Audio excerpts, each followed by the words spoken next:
Welcome to the first ever Kelly Brewer Show podcast, number 1. I'm grateful to my first guest, Joseph. You can say all of it if you want to. Joe I used to say Taylor. Joe Taylor. Everybody knows Joe Taylor. Yeah. Let me read a real quick introduction. So Joe's been acting professionally since 1998, born in Orange, Texas. Yeah. Graduated Vidor High School, went to Sam Houston State, moved to California, then landed in New York for 20 years, where he learned his craft. Joe has worked with Sidney Lumet, Spike Lee, Woody Allen, Christopher Nolan. That's a pretty cool list. I mean, you have been around, dog. I have. Do you want to talk about some of that a little bit? I mean, that's pretty interesting stuff. Yeah. Yeah, sure. I spent a lot of time in New York. I went to school at the neighborhood playhouse over there. It's sort of a famous acting school. Hung around there for a long time after I graduated. Ended up at the Ensemble Studio Theater, which is a big theater, that has a bunch of members, and we did a lot of work over there, wrote scripts, directed it, I did a lot of, really got my chops up at the Ensemble Studio Theater. One day I got a phone call that Sidney Lumet wanted to meet with me, so I went over and I met with Sidney Lumet, and we had a meeting, and it was nice. I was on Broadway at the time, doing a play called Sideman. We won a Tony Award that year. I think it was 99. So I went and chatted with Sidney and basically talked about Broadway and about the shows that were up. And I'd seen a bunch of them. I think The Weir, and I'd seen a McDonough play. So I think it was Lonesome West. And anyway, so we chatted, and I'd seen Gabriel Byrne in The Moon for Misbegotten. He had seen that, and so we sort of had the same take on the acting and the production. And so he said, come back on Monday and audition for this show. So I did.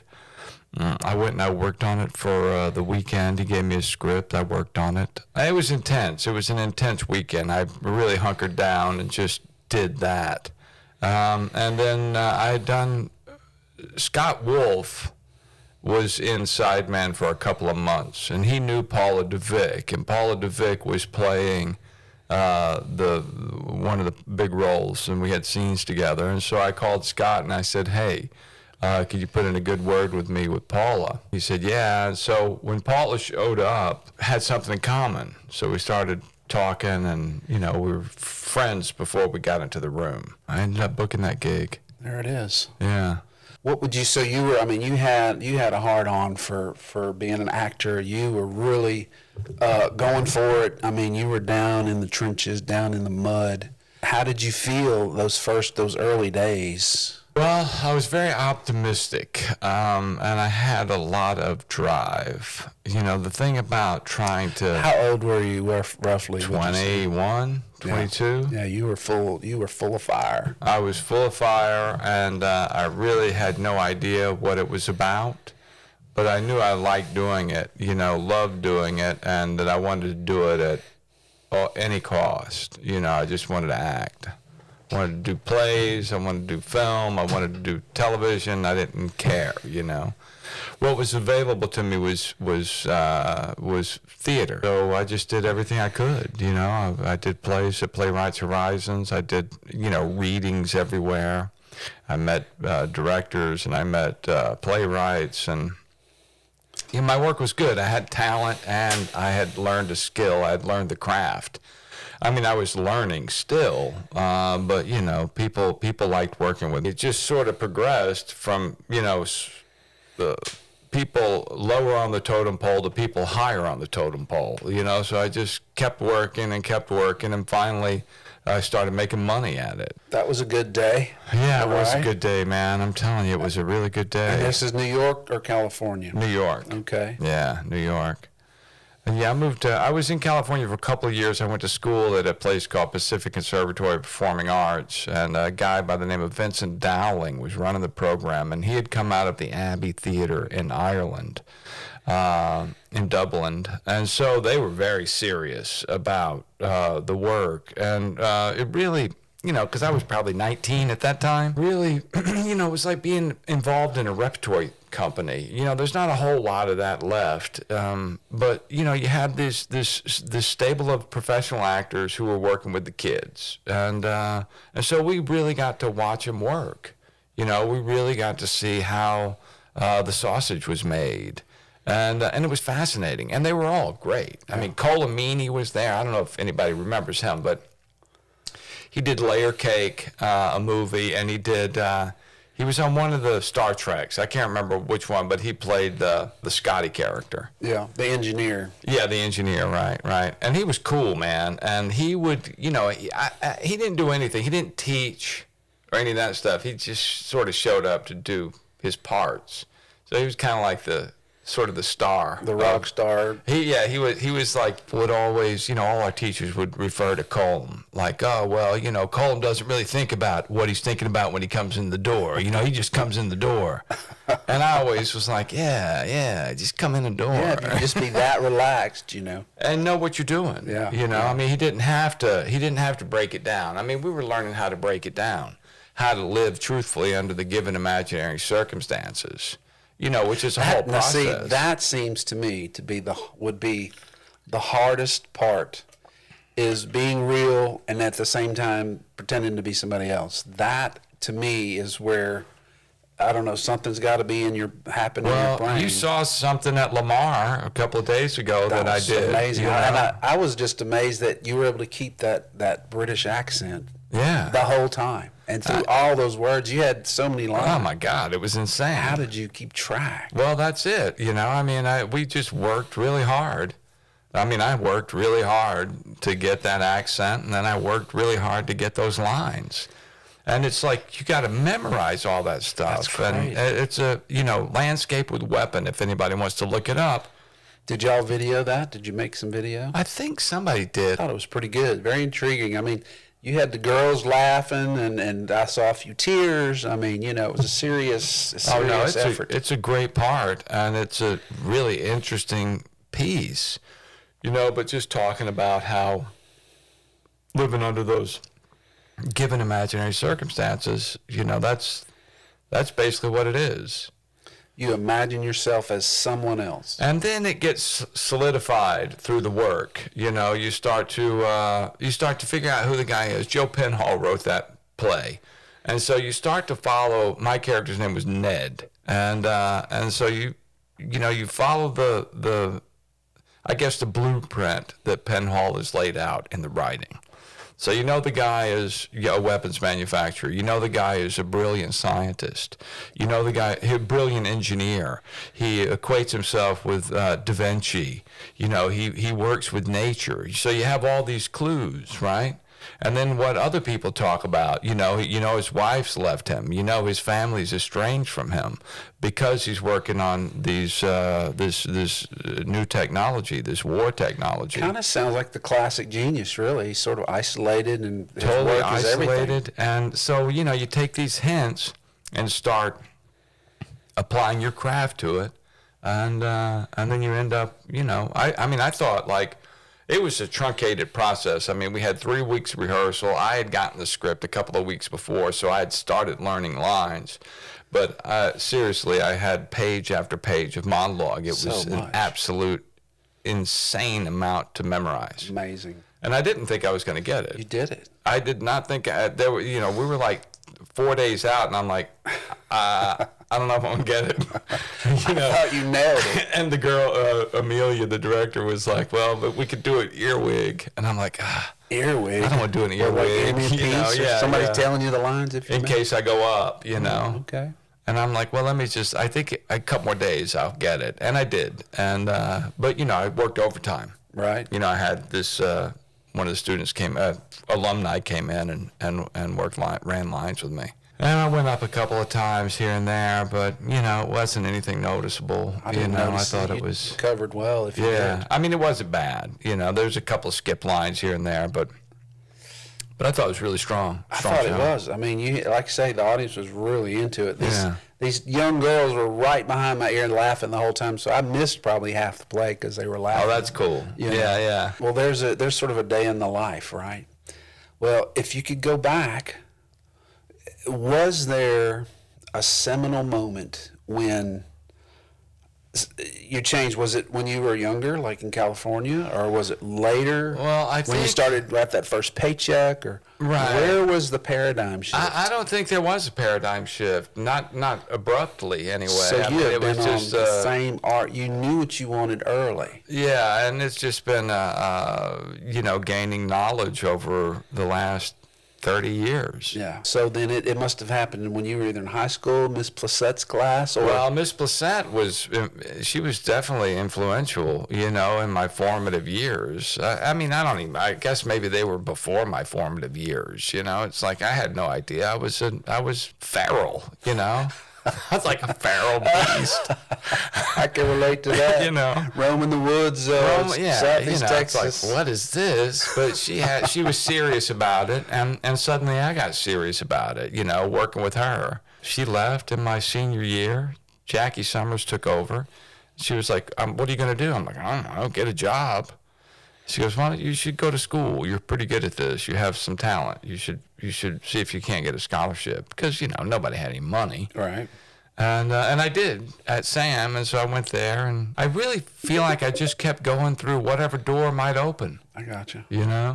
So you've been on this arc basically since you were a teenager. Yeah, pretty much. I wasn't serious about it until I got to Sam, and I got a little more serious about it. I did a show. Brian Barron was doing a show called, it was at Beyond the Sundown, and it was the story of the Alabama Coushatta Indians, right? Brian, what do you mean he was doing a show? Well, he got cast in the show. Okay. It was a summer stock show. Right. And so, anyway, somebody dropped out or something happened, and he said, well, you should... Joe lives in Vidor. You should meet with him. Well, I can't remember exactly how it went down, but I was 18. Right. And so I sent some information over.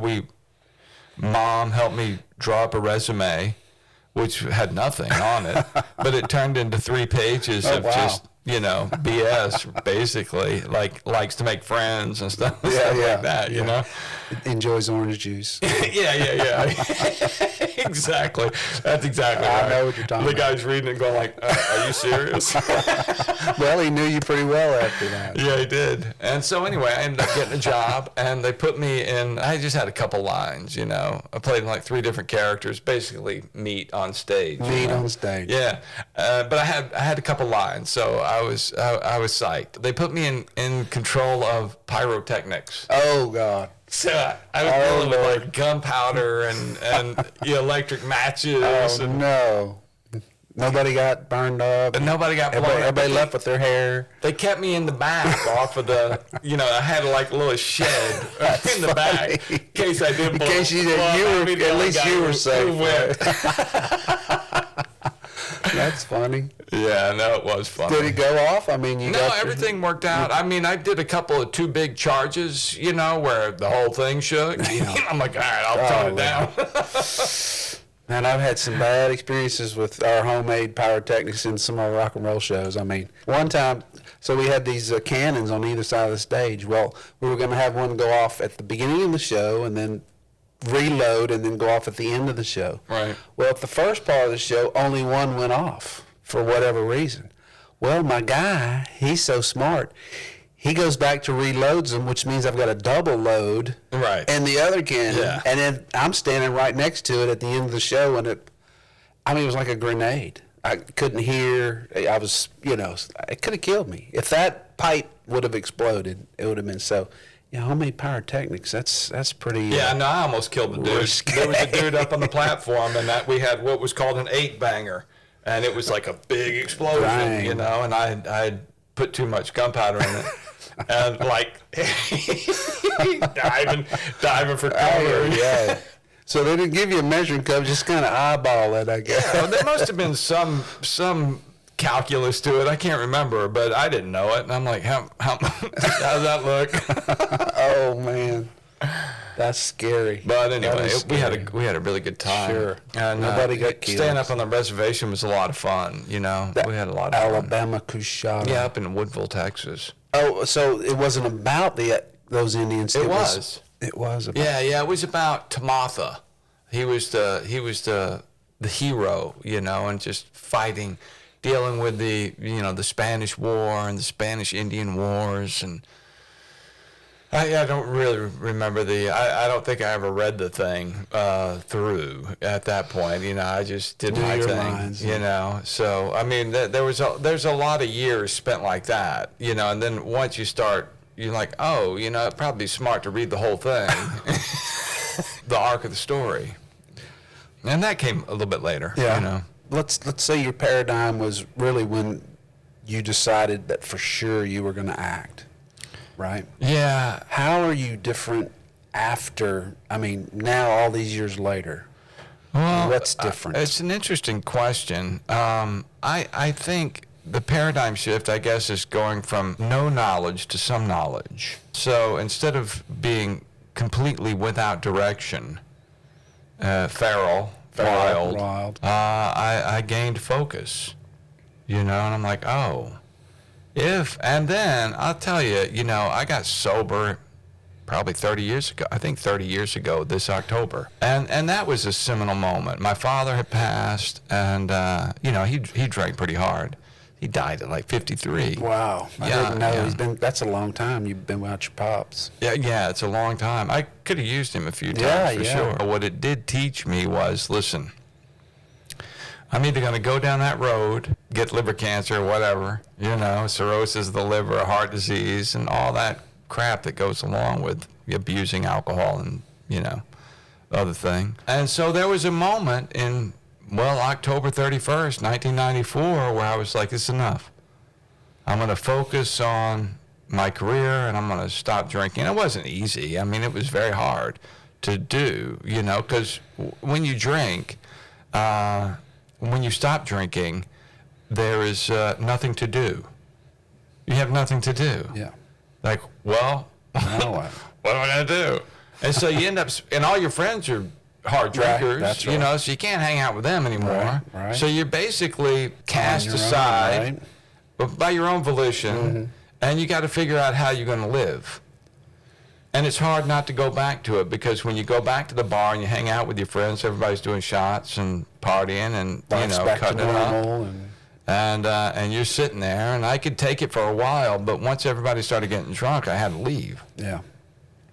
And I worked hard not to pick up. You know, I went to meetings and, you know, met some sober guys and started hanging out with sober dudes, you know, and chicks, and we're all like sober. Hello. We're born and sober. You know, We're not fun like, anymore. what happened to you? You were so much fun. I'm like, But now you can get up in the morning and think, you know, Well, I and guess- pull a day's work. my point is that, you know, at that moment, I would say maybe that was the seminal moment when there was a paradigm shift. It was a slow development. But once I got sober, I really started working. And when I got sober, 4 years later, I was on Broadway. Wow. You know what I mean? It took a while. Right. Started to work more. And since I wasn't partying all the time, I could focus on what I wanted to do. And that's what I did. Although there's no map. You know, Right. there's no route to, oh, if I do this, I do that, I do this, then I'll become successful, I'll be able to get paid, and I'll be able to work all the time. I mean, it's like that, you know. Right. Well, you just don't know what's going to happen. But if you keep your head down and you work hard, you might get lucky. So I got lucky. You think you got lucky, or you just hammered? I got my hammered it? craft. I got my skill. I had talent. I was good. I am good. Yeah, you are good. And it's like, well, you know, and then I got in the right place. Somebody saw it. Jeff Hunter at William Morris saw my work over at the Ensemble Studio Yep, Theater. yep. He wanted to work with me, so we worked together.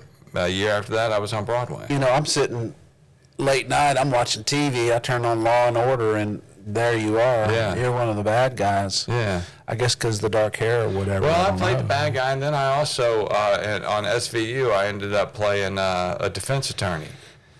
Now, you know, here's a perfect connection. Warren Light was the showrunner for Law and Order SVU. He wrote Sideman. So I had worked with Warren maybe into 2000 on that show, on Sideman, that play. We went from CSC, which was like a small little 100-seat theater on 13th Street and University, and then we ended up over at the Roundabout because, again, Todd Hames, who was the artistic director of the Roundabout, who passed away a couple of years ago. He came to see the show, right? And Burt Bacharach was going to do a show at the Roundabout, but it wasn't ready, so he ended up slotting Sideman in, and just by chance. Right. Well, we got slotted into the Broadway house.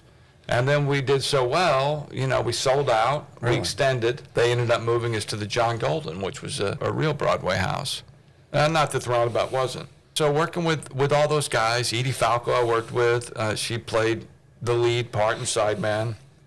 Frank Wood, who ended up winning a Tony for Best Supporting Actor. They went to London. I didn't want to go to London. I mean, I liked doing the show, but I was done. I needed to do something else. And then I had another play that wasn't much money. It was a little bit of money. It wasn't as much as being on Broadway. But they wanted me to do the show, so I left Sideman. They went to London, and I did this show. And about, 6 or 8 months later, I got this meeting with Sidney Lumet.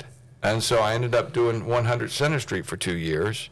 And it could have gone longer, but the Twin Towers fell, 9/11 happened, the landscape changed. I had talked to David Black, who was one of the executive producers, and I talked to Sidney. And I said, hey, you should meet Warren Leight. He wrote Sideman. Sidney never saw it, but David Black did, and David loved it.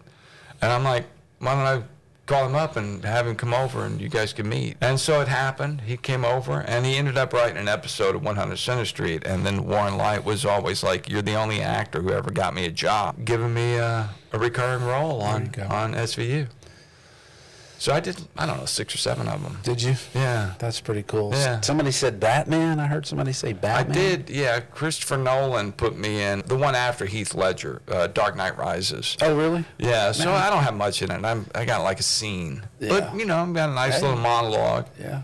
And about finding dead people. It was the second one. Yeah, it was in the that Dark Knight series. Rises. That's what it's Yeah. called, the Dark Knight Rises. I have watched But that. it did like $2 billion No, I worth know. of business. I've seen it. I've watched it so many times. But Heath Ledger playing the Joker in the previous Batman, really, I love that performance. And I like Batman, The Dark Knight Rises, but I thought The Dark Knight was a better film. Was it? Mainly due to Heath Ledger, who was a brilliant actor. He was, and then he died he was a right brilliant after actor. Yeah, and then he died. How? I think fentanyl or something. He was taking some, prescription drugs. Yeah.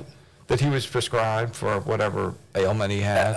Is it just me, or does it just seem like guys that are really like the number one top of their game, ace dudes, they're either insane or they're drug addict alcoholics? Well, especially you start looking at Jimi Hendrix and Miles, Right. and all those great musicians Right. that just battled with addiction The whole Yeah, and time. I think it happens in the acting field as well.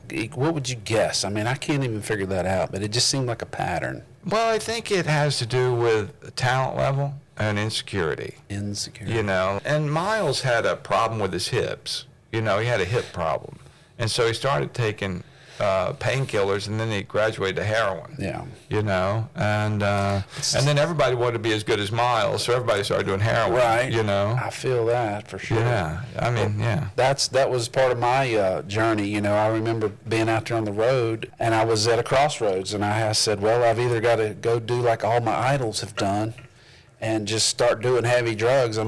Because it seems like the music almost requires to be a number one dude, you've got to be out there. Fortunately, I did not go that way, and I guess like you, I was able to walk away from that, and it saved my life. And right after that, I had a family, and I was glad that I did walk away from that. So the paradigm shift then would be, you think, when you just got serious about the work. Yeah, and I think, and within getting serious about the work, getting sober, and taking it, really, really going 100% for it instead of, 20% getting drunk. Right. You know what I mean? Well, so if you from that point on, if you were to look at what happened after that, what would you take away as, say, the best part of after you sort of hunkered down? Well, I think, I've had a lot of good parts since then. No, I'm saying not like a part like in a movie, but the part just personally for you. It's intertwined. I don't have a personal life really. You know, I never got married. I got married and divorced. I never had kids. You know, I never did any of that. I had to work too hard. Yeah. I didn't have time. Right. In the beginning, I didn't have money. It's lonely at the top. Well, I mean, lonely in the middle. I think getting sober and then you know, working with Sidney. You know, working with Sidney Lumet. He directed Dog Day Afternoon. He directed And Justice for All. He directed The Verdict. I mean, he's arguably one of the best American directors of his generation. It's nice to work with him because he was very business oriented. You know, I mean, he just got down to business. There wasn't a whole lot of fluff with it. Come in, we had the script, you know, we learned our lines, we came in, we did a rehearsal, he set up camera, we shot, we did an 8-hour day. That's what we did. That's how he worked. He was professional, he was straightforward, he got it done. And I love that about the old schoolers. Yeah. I mean, Clint Eastwood is apparently like that. Right. I never worked with him. Right. But you know, they don't do 100 takes. They don't do a whole lot of fluff. I mean, it's straight to it. Yeah. Let's get it done and go home. Right. And I like that attitude. Gotcha. You know, I like that attitude instead of, I mean, but you know, you look at Kubrick. I mean, Kubrick is famous for doing 70 takes. Right, right. And he was brilliant too. So, I mean, you know, it takes all kinds, I guess. I never worked with Kubrick. I would have liked to work with Kubrick. Although he might have driven me crazy. Yeah, you might have had a fight. You'd be like, dude, what the? How many freaking times? I'm not doing anymore. We've got this, right? We've got this. Yeah. Yeah, now Clint, I love Clint Eastwood. He's one of my heroes.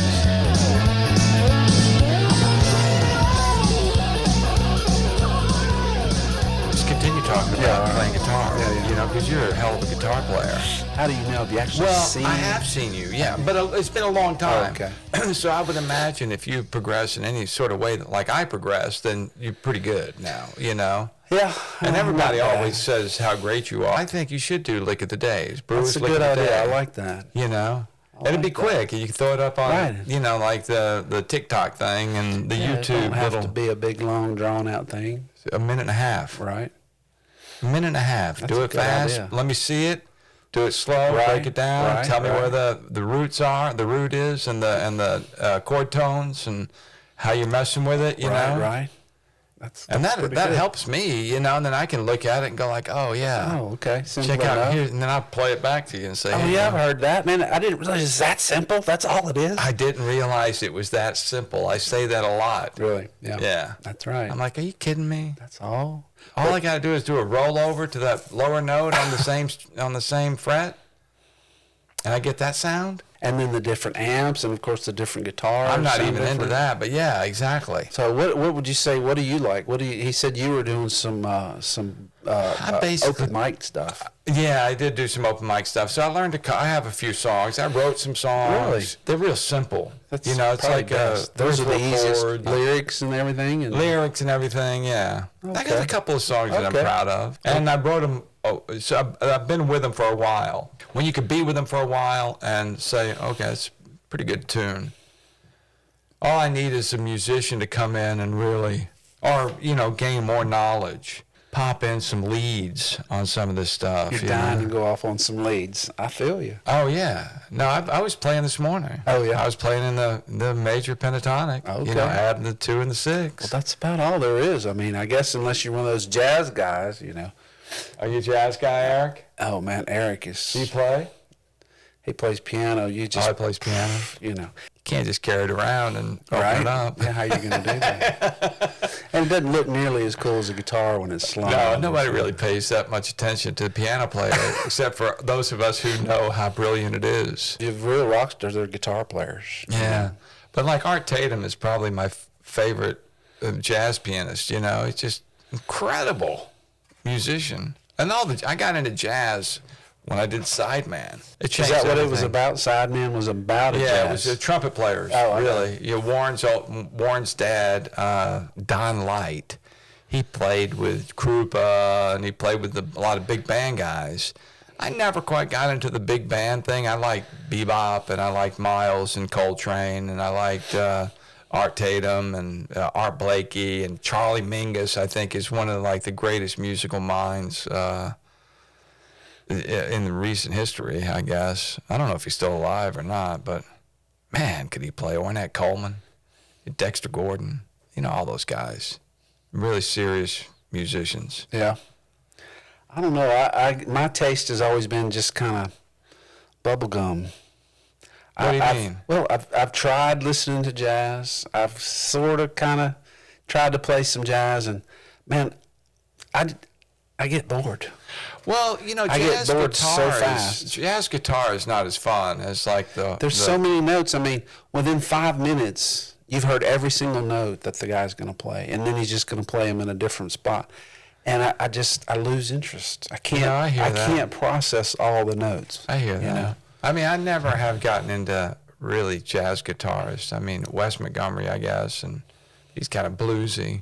I love all the blues guys, Albert King and Stevie Ray. Yeah, Stevie Ray. Heck, yeah, even the Winter Brothers. That dude, Johnny Winter. Johnny Winter's a phenomenal guitar player. I mean, he's an incredible guitar really player. Is. Yeah. He don't get the credit he deserves. He's from Beaumont. So. Yeah, he's from Beaumont, and Edgar too. But I didn't listen to as much Edgar as I did Johnny. But I thought Johnny played with some big dudes. Hardcore blues. Hardcore blues. There's a video, a YouTube video of his Highway 61. Did you ever see it? I know. With a slide. He's and he really like comes out all skinny and like whatever, and they put him in a chair and turn up his amp, man. He just like rips on it. I could have swore I saw him on some awards show just a year or two ago. Is he still kicking? Playing something, yeah. Is he around here? Now I don't know if it was Johnny. It might have been Edgar. You know, they look kind of the same. I'll watch either one of them. What made you pick up the guitar? When? Is that a recent deal? I had a roommate, Marcellus Hall. He was in a band called Railroad Jerk. And they were a really good band. He and Tony and Alex and Dave, the drummer. And they played, I lived in the Lower East Side, or East Village, you know, on Avenue A and B on 5th Street for a long time. I'd listen to those guys, and they'd come over and play, and I started picking up and playing with them, you know. So you were just, it was in the atmosphere, and you had It was in the atmosphere, and I learned how to make an E chord, osmosis. an A chord, and a B7, so I could play. Yeah, I could play with you. 9 out of 10 songs. Exactly. Pretty much. You know, then I got the C and the D and the G, and I was booked. You got the gig at that point. I got the gig. I could keep a pretty good rhythm, you know. G, G, G, right. you know. And they'd rip on it. So you were actually jamming with the band. I jammed with the band, yeah. Okay, cool. Yeah. Okay, it was cool. fun. Not very good, but you know. It's all about having fun. And those guys, you know, when you start dealing with professional musicians, they know how to keep time. Yeah, right. You know, and they know how to lay stuff in. That's right. And so I'm not getting it all, but I'm hearing it, you know. You're seeing how the sausage is made, as you said earlier. Exactly.